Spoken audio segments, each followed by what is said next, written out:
क्या आपने कभी किसी माँ को बेटे के लौट आने का बरसों तक इंतज़ार करते देखा है? वो इंतज़ार जिसमें हर सांस एक उम्मीद होती है और हर दिन एक खालीपन। ये कहानी है सावित्री की, एक माँ जो सिर्फ बेटे की एक झलक के लिए जीती रही। गांव के बाहर एक टूटी फूटी सी झोपड़ी में एक बूढ़ी औरत अकेली रहती थी। उसका नाम सावित्री था। झुकी हुई कमर, कांपते हाथ और धुंधली आंखें, पर हर दिन दरवाजे की ओर उम्मीद भरी नजरें टिकाए रखती थी। सावित्री के इकलौते बेटे राहुल ने शहर जाकर नौकरी पाली थी। पढ़ाई में होशियार था। माँ ने खेत गिरवी रखकर उसे पढ़ाया था। जब नौकरी लगी तो वो शहर में ही बस गया।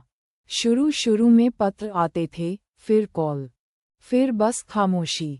सावित्री हर दिन पूजा करके बेटे की सलामती की दुआ करती। हर महीने की पहली तारीख को वो दरवाजे पर बैठ जाती, ये सोचकर कि शायद आज बेटा आएगा।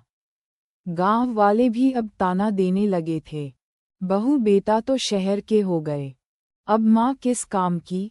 पर माँ को भरोसा था, मेरा राहुल ऐसा नहीं है। साल बीते, सावित्री अब ज्यादा बीमार रहने लगी थी। एक रात उसे बहुत तेज बुखार आया। घर में कोई नहीं था। खांसते खांसते उसने बड़ी मुश्किल से एक चिट्ठी लिखी। प्रिय बेटे राहुल, तू बहुत समझदार था बेटा। तेरे लिए ही तो खेत बेच दिए ताकि तू बड़ा आदमी बने। तू बना भी, लेकिन शायद मैं वहीं रह गई, पिछड़ी, गरीब और अकेली। तेरे पापा बहुत जल्दी चले गए थे, तब तू बहुत छोटा था। तब से लेकर अब तक सिर्फ तुझे ही बड़ा होते देखा। अपनी जिंदगी तुझ में जी ली, लेकिन अब लगता है शायद मैंने खुद के लिए कुछ नहीं किया। मुझे शिकायत नहीं है तुझसे, बेटा ही है मेरा। भला माँ बेटे से नाराज हो सकती है? बस इतना कहना है कि जब मैं न रहूं तो इस झोपड़ी में मत आना। यहाँ सिर्फ माँ की सांसें नहीं, माँ के आंसू भी हैं।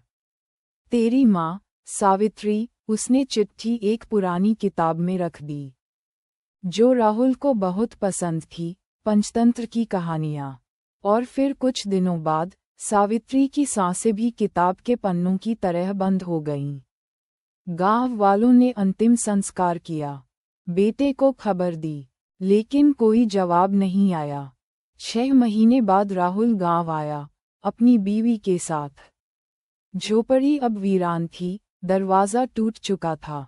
एक पड़ोसी ने चुपचाप कहा, तेरी माँ बहुत दिन तेरा इंतजार करती रही। फिर चुपचाप चली गई। राहुल अंदर गया। सब कुछ ज्यों का त्यों था, माँ का तकिया, पूजा की थाली और वो किताब। जैसे ही किताब खोली, चिट्ठी गिर गई। राहुल ने पढ़ा और फूट फूट कर रोने लगा। उसकी पत्नी ने कहा, राहुल, क्या हुआ? उसने कांपती आवाज में कहा, मैं बहुत देर कर चुका हूँ। माँ अब लौटकर नहीं आएगी। वो चुपचाप माँ की झोपड़ी में बैठ गया और पहली बार महसूस किया, माँ सिर्फ जन्म नहीं देती, वो हर रोज अपनी सांसों में बेटे को पालती है।